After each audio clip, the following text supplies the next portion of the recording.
श्री परमात्मने नमः। श्री चैतन्य चरित्रावली अध्याय सची माता और गौरहरि। आगे।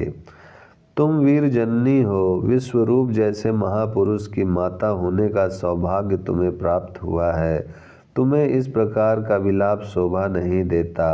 ध्रुव की माता सुनीति ने अपने प्राणों से भी प्यारे 5 वर्ष की अवस्था वाले अपने इकलौते पुत्र को तपस्या करने के लिए जाने की आज्ञा प्रदान कर दी थी। भगवान श्री रामचंद्र जी की माता ने पुत्र वधू सहित अपने इकलौते पुत्र को वन जाने की अनुमति दे दी थी। सुमित्रा ने दृढ़ता पूर्वक घर में पुत्र वधू रहते हुए भी लक्ष्मण को आग्रह पूर्वक श्री रामचंद्र जी के साथ वन में भेज दिया था। मदालसा ने अपने सभी पुत्रों को संन्यास धर्म की दीक्षा दी थी। तुम क्या उन माताओं से कुछ कम हो? जननी, तुम्हारे चरणों में मेरा कोटि कोटि प्रणाम है। तुम मेरे काम में पुत्र स्नेह के कारण बाधा मत पहुँचाओ।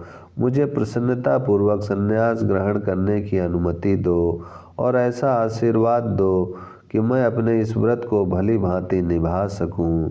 माता ने आंसुओं को पोंछते हुए कहा, बेटा, मैंने आज तक तेरे किसी भी काम में हस्तक्षेप नहीं किया। तू जिस काम में प्रसन्न रहा उसी में मैं सदा प्रसन्न बनी रही। मैं चाहे भूखी बैठी रहूं, किंतु तुझे 1000 जगह से लाकर तेरी रुचि के अनुसार सुंदर भोजन कराया। मैं तेरी इच्छा के विरुद्ध कोई काम नहीं कर सकती, किंतु घर में रहकर क्या भगवत भजन नहीं हो सकता? यहीं पर श्रीवास, गदाधर, मुकुंद, अद्वैताचार्य इन सभी भक्तों को लेकर दिन रात्रि भजन कीर्तन करता रह। मैं तुझे कभी भी नहीं रोकूंगी। बेटा, तू सोच तो सही, इस अबोध बालिका विष्णु प्रिया की क्या दशा होगी। इसने तो अभी संसार का कुछ भी सुख नहीं देखा। तेरे बिना यह कैसे जीवित रह सकेगी? मेरा तो विधाता ने वज्र का हृदय बनाया है। विश्व रूप के जाने पर भी यह नहीं फटा और तेरे पिता के परलोक गमन करने पर भी यह ज्यों क्या त्यों ही बना रहा। मालूम पड़ता है तेरे चले जाने पर भी इसके टुकड़े टुकड़े नहीं होंगे। रोज सुनती हूँ अमुक मर गया, अमुक चल बसा। ना जाने मेरी आयु विधाता ने कितनी बड़ी बना दी है, जो अभी तक वह सुध ही नहीं लेता। विष्णु प्रिया के आगे के लिए कोई आधार हो जाए और मैं मर जाऊं, तब तू खुशी से संन्यास ले लेना। मेरे रहते हुए और उस बालिका को जीवित रहने पर भी विधवा बनाकर तेरा घर से जाना ठीक नहीं। मैं तेरी माता हूँ, मेरे दुख की ओर थोड़ा भी तो ख्याल कर। तू जगत के उद्धार के लिए काम करता है, क्या मैं जगत में नहीं हूँ? मुझे जगत से बाहर समझकर मेरी उपेक्षा क्यों कर रहा है? मुझ दुखनी को तू इस तरह विलखती हुई छोड़ जाएगा तो मुझे तुझे माता को दुखी करने का पाप लगेगा। प्रभु ने धैर्य के साथ कहा, माता, तुम इतनी अधीर मत हो।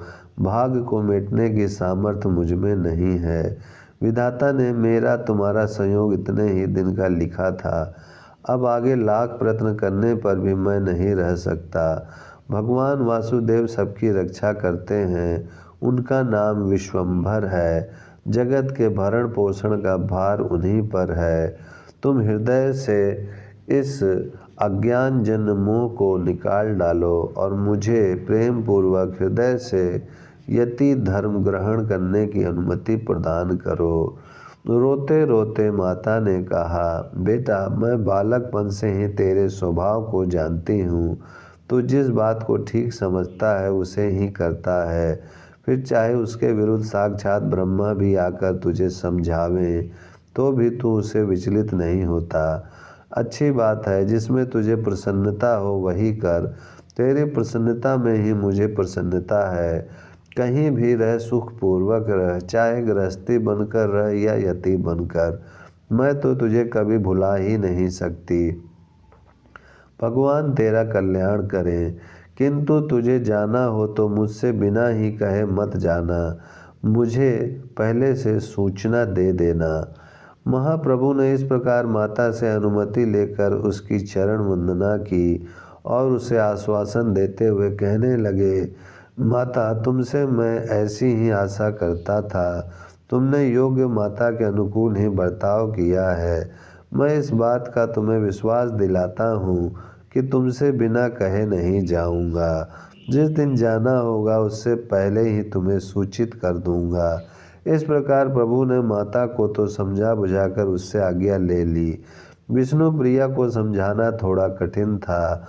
वह अब तक अपने पितृ गृह में थी, इसीलिए उनके सामने यह प्रश्न उठा ही नहीं सकता। प्रभु के संन्यास ग्रहण करने की बात संपूर्ण नवद्वीप नगर में फैल गई थी। विष्णु प्रिया ने भी अपने पिता के घर में ही यह बात सुनी। उसी समय वह अपने पिता के घर से पति देव के यहाँ आ गई। ओम शांति शांति शांति।